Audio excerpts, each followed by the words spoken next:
नमस्कार, toppers club IAS academy में सभी छात्र छात्राओं का स्वागत है। यूपी पीसीएस की जो मुख्य परीक्षा है उसको लेकर के हम एक सीरीज चला रहे हैं जिसमें हम आपको डेली 3 प्रश्न कराते हैं। मैं कोशिश करता हूं ज्यादा से ज्यादा आपके जो प्रश्न हैं यूट्यूब पर अपलोड हो जाएं। मेरा प्रयास है कि ये संख्या में जल्दी 5 तक ले आऊं। खैर, आज हम जो डिस्कस करेंगे वो पेपर 2 का बहुत महत्वपूर्ण टॉपिक है जो एग्जाम की दृष्टि से अत्यंत महत्वपूर्ण है, चर्चा में भी है और अखबार बताता है कि कौन सा प्रश्न मेंस में आएगा।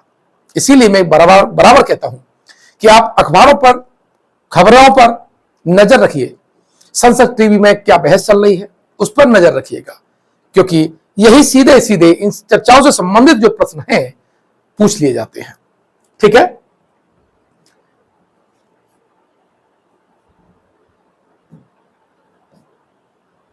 आज का जो प्रश्न है कि संवैधानिक रूप से गारंटीकृत न्यायिक स्वतंत्रता लोकतंत्र की एक पूर्व अपेक्षा है, टिप्पणी इस पर कीजिए।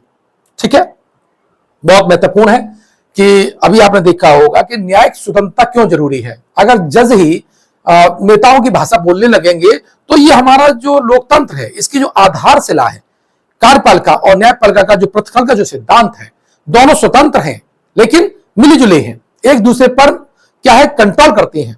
शायद ये भी संबंध है। तो क्या है, अगर ये एक ही भाषा बोलने लगेंगी तो निश्चित रूप से लोकतंत्र की आधारशिला खिसक जाएगी और लोकतंत्र का आधार ही मिट जाएगा। प्रश्न की तथ्य को समझिए। क्या है इसमें, क्या है, संवैधानिक रूप से गारंटीकृत न्यायिक स्वतंत्रता, यानी संविधान ने कौन सी गारंटी दी है जो कि न्यायिक स्वतंत्रता से संबंधित है।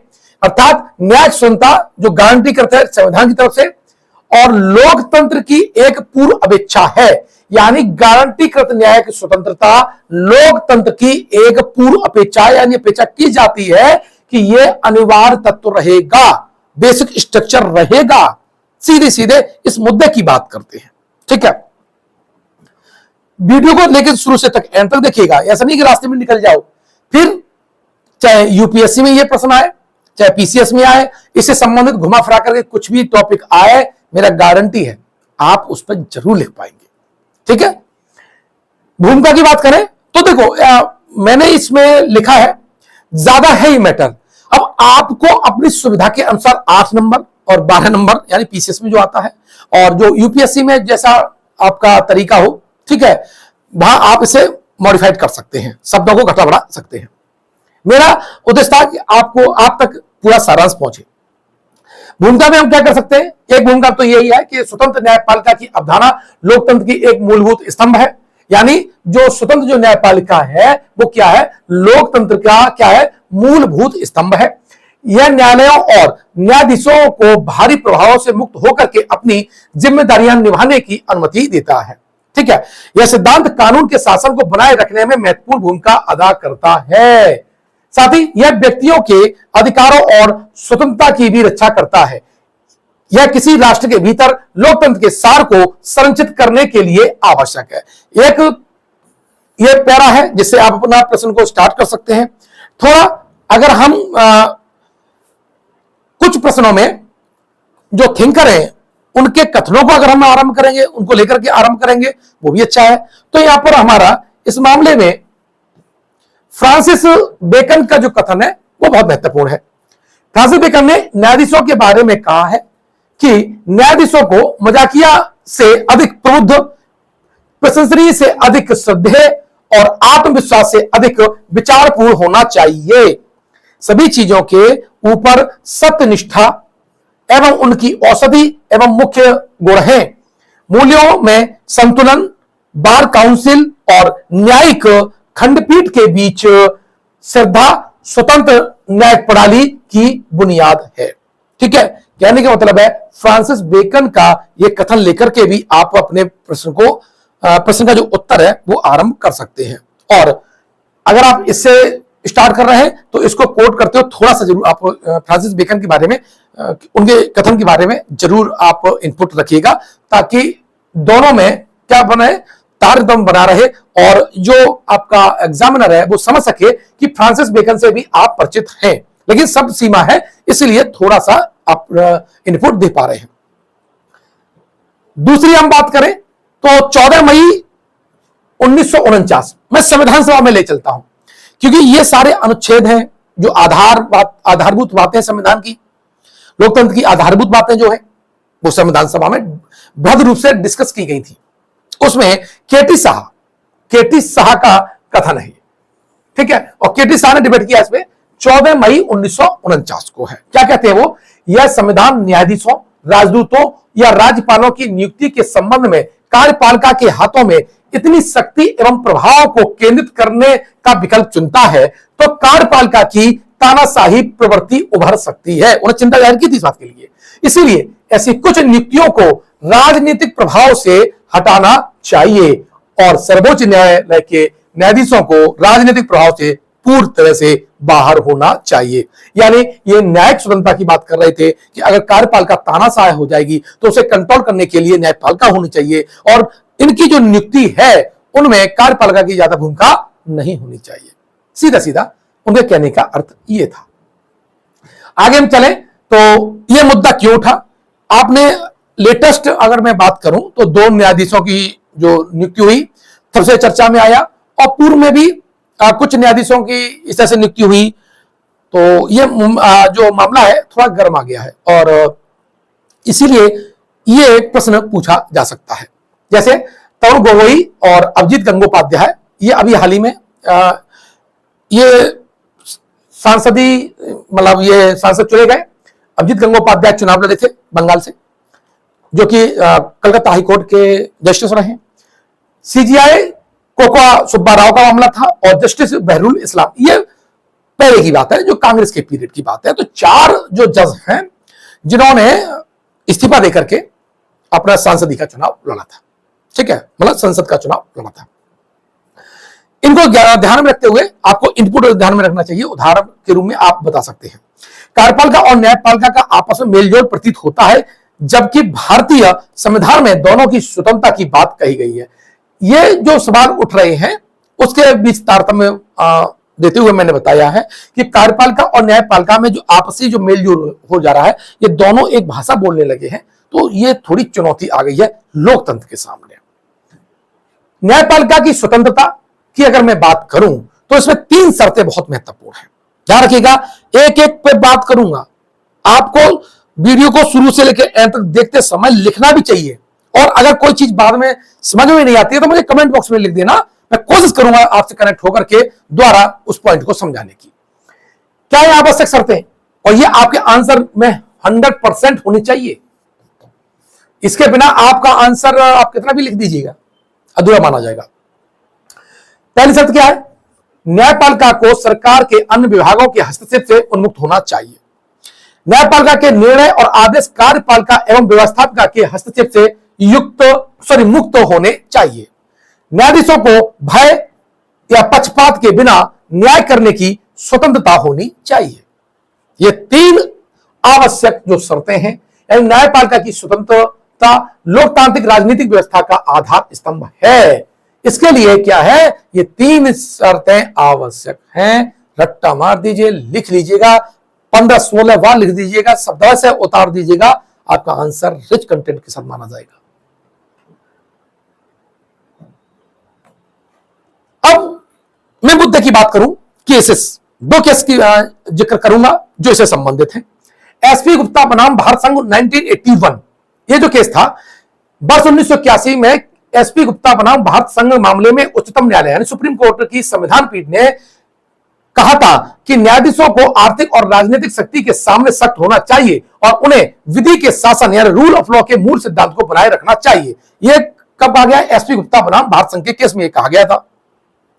अब आप ये समझ लीजिएगा, इनका जिक्र करना बहुत जरूरी है।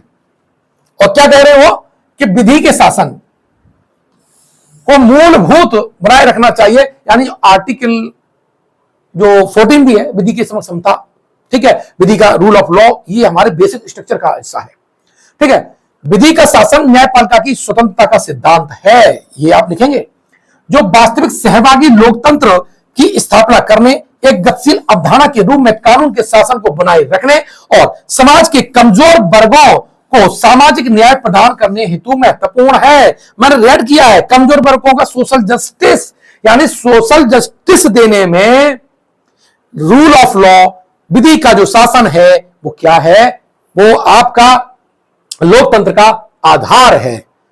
ठीक है, और इसे बनाए रखने में न्यायपालिका की भूमिका होनी चाहिए, और भूमिका ऐसी होनी चाहिए कि वो किसी भी धन्ना सेठ मतलब पूंजीपति या कोई प्रभावशाली व्यक्ति जाति धर्म के आधार पर कोई इतना बड़ा जनसमूह इकट्ठा कर ले, उससे प्रभावित नहीं होना चाहिए। और ये लोग, मैं आपको बता दूं इस प्रश्न से अलग हट करके, लोकतंत्र की कमी भी है। अब बहुत लोग, कम लोग डिस्कस करते हैं, लोकतंत्र के सामने एक चुनौती है जो 21वीं सदी में सामने दिखाई भी दे रही है। कोई अपनी जाति, अपनी धर्म, इनके उन्माद पैदा करके भी चुनाव जीत सकता है, समूह जीत सकता है, और ऐसे में वो संवैधानिक ढांचाओं को, संवैधानिक संस्थाओं को भी नष्ट कर सकता है। भारत इसी दौर से गुजर रहा है। कारण ना, इसीलिए मैं बार बार कहता हूं कि प्रत्येक व्यक्ति को जो प्रियम्बल में हमारे जो आदर्श हैं उसको आत्मसात करना चाहिए, उस पर आधार पर पॉलिटिकल विजडम डेवलप करनी चाहिए और नेताओं को चुनना चाहिए। ठीक है, न्यायपालिका को संविधान में उल्लिखित प्रावधानों की व्याख्या करते समय विधि के शासन को ध्यान में रखना चाहिए। मोस्ट इंपोर्टेंट बात बताई मैंने। न्यायिक प्रशासन को संविधान से कानूनी मंजूरी प्राप्त है और इसकी विश्वसनीयता लोगों के विश्वास पर टिकी हुई है, और उस विश्वास के लिए न्यायपालिका की स्वतंत्रता आवश्यक है, अपरिहार्य है। लोग जब किसी भी नेता से, गुंडे से, मवाली से, सरकार से भी जब त्रस्त हो जाते हैं तो कहा जाते हैं न्यायपालिका में, और अगर न्यायपालिका भी उन्हें न्याय देने में सक्षम नहीं हुई या नहीं दे पाई तो ये पीड़ित जनता, पीड़ित समूह, लोकतंत्र के लिए खतरा हो जाता है। इसलिए न्यायपालिका की कितनी बड़ी भूमिका है इसका अंदाजा आप लगा लीजिएगा। 1993 का द्वितीय न्यायाधीश केस है, द सेकंड जजेस केस था 1993 में, और ये सुप्रीम कोर्ट एडवोकेट्स और रिकॉर्ड एसोसिएशन बनाम भारत संघ के मामले में था। 9 न्यायाधीशों की एक संविधान पीठ ने वर्ष 1981 के एसपी गुप्ता मामले के निर्णय को खारिज कर दिया और उच्चतम न्यायालय में न्यायाधीशों की नियुक्ति और स्थानांतरण के लिए कोलिजन सिस्टम नामक एक विशिष्ट प्रक्रिया तैयार करने की बात की। साथ ही संवैधानिक पीठ ने यह बहुत महत्वपूर्ण है, यह क्या कहा कि उच्चतम और उच्च न्यायालय के न्यायाधीशों की नियुक्ति के लिए केवल उसी व्यक्ति को उपयुक्त माना जाना चाहिए जो सक्षम हो, स्वतंत्र हो और निडर हो। मतलब किसी धन्ना सेठ में के प्रभाव में ना आ जाए। मानो बड़ा प्रधानमंत्री आए और जज नीचे खड़े हुए हैं, पैर से लौट जाते हैं। ऐसे नेताओं की प्रवृत्ति आजकल आप दिखाई दे रहे होंगे। ठीक है, कैसा हो, सक्षम हो, स्वतंत्र हो, निडर हो। सुप्रीम कोर्ट की संवैधानिक पीठ का ये मामला है। तीनों शब्दों को आप लिखेंगे। कानूनी विशेषज्ञता, किसी मामले को संभालने की क्षमता, उचित व्यक्तिगत आचरण, नैतिक व्यवहार, दृढ़ता एवं निर्भयता एक श्रेष्ठ न्यायाधीश के रूप में उसकी नियुक्ति के लिए आवश्यक विशेषताएं हैं। आचरण को भी मानक बनाया गया। न्यायाधीशों के आचरण को छोड़ा किसी को नहीं गया है। न्यायिक स्वतंत्रता केवल इस आधार पे नहीं है कि हम तो हमारी नियुक्ति में तुम कोई हस्तक्षेप नहीं कर सकोगे। मेरा खुद का आचरण न्यायिक स्वतंत्रता से, अर्थात न्यायाधीशों का जो आचरण है, न्यायाधीशों की जो कार्यशैली है, वो भी न्यायिक स्वतंत्रता के अंतर्गत आती है। कैसे आती है उसको समझ लो। 1995 के सी रविचंद्रन अय्यर बनाम न्यायमूर्ति एएम भट्टाचार्य एवं अन्य के मामले में सुप्रीम कोर्ट ने कहा, एक न्यायाधीश के लिए आचरण का मानक सामान्य जन के आचरण की मानक की अपेक्षा अधिक है। मतलब एक सामान्य व्यक्ति जो आचरण करता है उससे बेहतर, उससे श्रेष्ठ आदर्श जीवन एक न्यायपालिका के जज को जीना चाहिए। ध्यान रखिएगा, बहुत महत्वपूर्ण बात थी, और इसमें आप सुप्रीम कोर्ट को थैंक्स बोल सकते हैं। बार बार बोल रहा हूं, थैंक्स बोल सकते हैं इस मामले में। इससे न्यायाधीश समाज में आचरण के गिरते मानकों में आश्रय लेने से उनके द्वारा दिए गए निर्णयों से सामाजिक ढांचा बिखर सकता है। यानी अगर उन्होंने जाति धर्म के आधार पर, है ना, भाषा समूह के आधार पर, मेरी निष्ठा किसी के आधार पर है, उस आधार पर निर्णय दे दिया तो क्या होगा, न्यायिक ढांचा ही बिखर जाएगा। ठीक है, उच्चतम न्यायालय यानी सुप्रीम कोर्ट, हाई कोर्ट में न्यायाधीशों को मानवीय दुर्बलताओं और कमजोर चरित्र से युक्त नहीं होना चाहिए, बल्कि उन्हें किसी आर्थिक, राजनीतिक या अन्य किसी भी प्रकार के दबाव में आए बिना जनता के प्रति संवेदनशील होना चाहिए। संवैधानिक रूप से गारंटीकृत न्यायिक स्वतंत्रता। अब मैं उन तथ्यों की चर्चा करूंगा कि संविधान में कौन कौन से आर्टिकल हैं जो इससे रिलेटेड हैं या इससे संबंध रखते हैं। पहले आर्टिकल की बात करूं तो देखिए, हम जानते हैं कि आर्टिकल 124 यानी जो सुप्रीम कोर्ट है, भाग 5 में है। सुप्रीम कोर्ट की स्थापना आर्टिकल 124 में है, लेकिन मैं 124 का 2 सेक्शन की बात कर रहा हूं, यानी कार्यकाल की सुरक्षा यानी सिक्योरिटी ऑफ टेन्योर है, यानी सर्वोच्च न्यायालय के न्यायाधीश 65 वर्ष की आयु तक और उच्चतम न्यायालय के न्यायाधीश 62 वर्ष की आयु तक पद पर बने रहते हैं। मतलब उनकी फिक्स नियुक्ति है, यानी सामान्य तरीके से उन्हें नहीं हटाया जा सकता जब तक कि वो कैसा न करें, गैर संवैधानिक कार्य न करें, विधि के विरुद्ध कार्य न करें। ठीक है। अनुच्छेद 124(2) सुप्रीम कोर्ट के लिए है और 27(1) ये हाई कोर्ट के जज के लिए है। न्यायाधीशों को हटाना, उसका तरीका भी बताया गया, सामान्य तरीके से उन्हें नहीं हटाया जा सकता है, जटिल प्रक्रिया दी गई है। सर्वोच्च न्यायालय और उच्च न्यायालय के न्यायाधीशों को अनुच्छेद 124(4) के तहत सिद्ध दुर्व्यवहार, सिद्ध उसका जो व्यवहार है वो सिद्ध होना चाहिए और या वो अक्षम हो जाए, उसी केस में आप हटा सकते हैं, नहीं तो कोई आधार बना करके तुम हटा दोगे। इसलिए ये प्रक्रिया जटिल बनाई गई है और ये संविधान सभा में और जो हमारे न्यायाधीश हैं, हमारे जो लॉ का जो स्ट्रक्चर बनाने वाले लोग हैं, उनकी दूरस्था बिल्कुल स्पष्ट दिखाई देती है, क्योंकि यहां पर तो धर्म के आधार पर ही तुरंत एक दूसरे का निर्णय दे सकते हैं। ये मानवीय दुर्बलताएं हैं। न्यायाधीशों के वेतन और भत्ते, न्यायाधीशों को स्वतंत्रता प्राप्त है क्योंकि उनके वेतन, भत्ते और पेंशन भारत की संचित निधि से लिए जाते हैं। अब ये नहीं है कि तुमने मेरे खिलाफ निर्णय नहीं दिया, मैं तुम्हारा वेतन रोक दूंगा। होता भी ऐसा ऑफिस में, जब तुम नौकरी कर रहे होगे तुम्हारा ऊपर वाला अधिकारी वेतन रोक सकता है, लेकिन जजों को मुक्त कर दिया गया। क्या कोई तुम्हें वेतन और भत्ते न रोक दे, निर्णय प्रभावित करने के लिए, ताकि आपके लिए जीने खाने की नौबत आ जाए। ठीक है, बहुत अच्छा काम है। सर्वोच्च न्यायालय की शक्तियां और अधिकार क्षेत्र, यानी power and jurisdiction of supreme court. संसद सर्वोच्च न्यायालय की शक्तियों और अधिकार क्षेत्र का विस्तार कर सकती है, लेकिन उन्हें कम नहीं कर सकती। यानी संसद क्या कर सकती है? सर्वोच्च न्यायालय की शक्तियां और उनके अधिकार क्षेत्र का विस्तार कर सकती है, लेकिन उन्हें कम नहीं कर सकती। अवमानना के लिए स्वयं दंड दे सकता है कोर्ट, सुप्रीम कोर्ट और हाईकोर्ट दोनों। सर्वोच्च न्यायालय को स्वयं की अवमानना के लिए दंड देने की शक्ति प्रदान करता है, जबकि अनुच्छेद 215 प्रत्येक उच्च न्यायालय को स्वयं की अवमानना के लिए यही शक्ति प्रदान करता है। सुप्रीम कोर्ट में आर्टिकल 129 है। न्यायपालिका को कार्यपालिका से पृथक करना है, तो ये भाग 4 में नीति निर्देशक तत्वों के अंतर्गत है, आर्टिकल 50 है।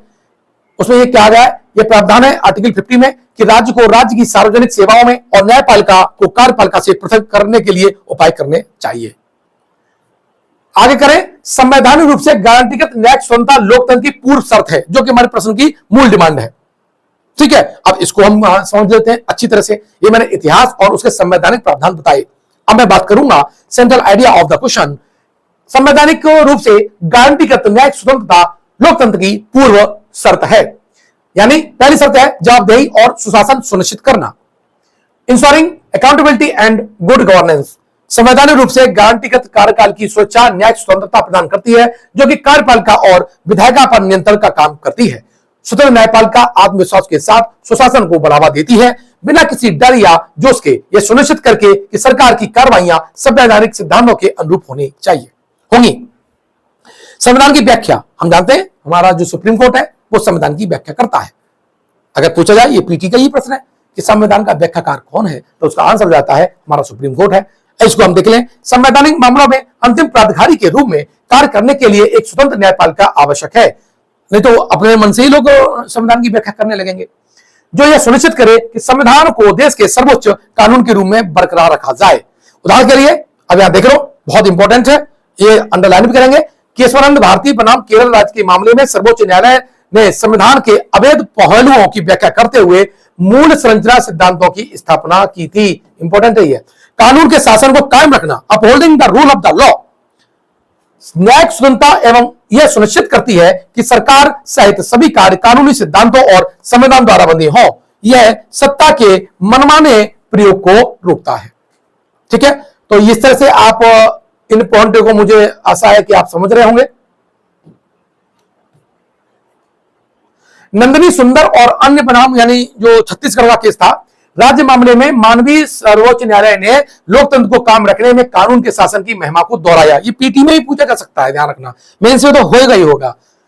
व्यक्तिगत अधिकारों और स्वतंत्रता की सुरक्षा, सेफ जो guard individual rights and liberties. केवल एक निष्पक्ष और स्वतंत्र न्यायपालिका ही यह सुनिश्चित कर सकती है कि नागरिकों को समान न्याय मिले, उन्हें सरकार द्वारा संभावित दुरुपयोग से बचाया जाए। उदाहरण के लिए के.एस. पुट्टुस्वामी निर्णय में न्यायपालिका ने निजता के अधिकारों जैसे मौलिक अधिकारों की सुरक्षा को मजबूत करते हुए ऐतिहासिक निर्णय दिया था। ठीक है, निरंकुशता और अधिनायकवाद की रोकथाम, यह भी इसके अंतर्गत आता है। न्यायिक स्वतंत्रता शक्ति के संकेंद्रण के विरुद्ध सुरक्षा के रूप में कार्य करती है। अभी देखो, अभी हाल ही में देखा है कि बहुत हमारे एक जो नेता थे इतने बड़े तानाशाह हो गए। अब आप सोचिए कि जनता ने उन्हें थोड़ा सबक सिखाया है, इतना तानाशाह नहीं होना चाहिए। इसलिए हमारी जो संविधान की जो ताकत है वो जनता में निहित है। तो तानाशाही के लिए वो किसी को मतलब किसी को तानाशाही होने की अनुमति नहीं देती है। आपातकाल में देखो, इंदिरा गांधी तानाशाह होने की कोशिश की और हमारे संविधान ने अपने आप को क्यों बचाया उसमें, क्योंकि उसके मूलभूत तत्व थे। बीच में अभी वर्तमान सरकार भी कुछ ऐसे निर्णय लेने लगी थी जो लोकतंत्र में तानाशाही की ओर ले जा रहे थे। देखो, जनता ने लोकतंत्र के माध्यम से किस तरह चेक एंड बैलेंस किया, ये बहुत जरूरी है। अगर देखो उसका लेटेस्ट उदाहरण आप देखिएगा कि जो बॉन्ड आया है, निर्वाचन बॉन्ड वाला, अगर ये निर्णय अगर न्यायपालिका नहीं देती और वो प्रेशर न डालती सरकार पर, तो ये डेटा आता ही नहीं और हमारा आपको मालूम ही नहीं पड़ता कि इतना बड़ा मामला लेन देन पीठ पीछे हो चुका है। तो ये देना न्यायपालिका की, यानी स्वतंत्र न्यायपालिका की कितनी बड़ी भूमिका है। जांच और संतुलन, निरंकुशता और अधिनायकवाद की रोकथाम करता है हमारा संविधान। न्यायिक स्वतंत्रता क्या करती है? शक्ति के संकेंद्रण के विरुद्ध सुरक्षा के रूप में कार्य करती है। कार्यपालिका को सरकार की सभी शाखाओं पर हावी होने से रोकती है। उदाहरण के लिए मिनर्वा मिल मामले में 1980 में सुप्रीम कोर्ट ने संविधान में संशोधन करने की संसद की जो शक्ति है उसको भी सीमित माना था। अर्थात ये कहा गया कि अगर जो आपका संविधान संशोधन है वो फंडामेंटल राइट के विरुद्ध होगा, संविधान की जो मूल आदर्श हैं उनके विरुद्ध होगा, तो कोर्ट उसको नष्ट कर सकती है। जांच और संतुलन सुनिश्चित करना, ensuring check and the balance, ये बहुत इंपॉर्टेंट है, इसको जरूर लिखिएगा। यह सुनिश्चित करने के लिए कोई भी शाखा अपने संवैधानिक अधिकारों का अतिक्रमण न करे। न्यायपालिका के पास कार्यपालिका और विधायिका के कार्यों पर न्यायिक समीक्षा की शक्ति प्राप्त है। न्यायपालिका किसी भी कानून को रद्द कर सकती है यदि वह अनुच्छेद 13 के अनुसार असंवैधानिक या मनमाना है, यदि वह मौलिक अधिकारों का उल्लंघन करता है। ये तो आर्टिकल 13 की बात है, लेकिन ध्यान रखिएगा न्यायपालिका भी अपने लिए भी सुधार कर सकती है।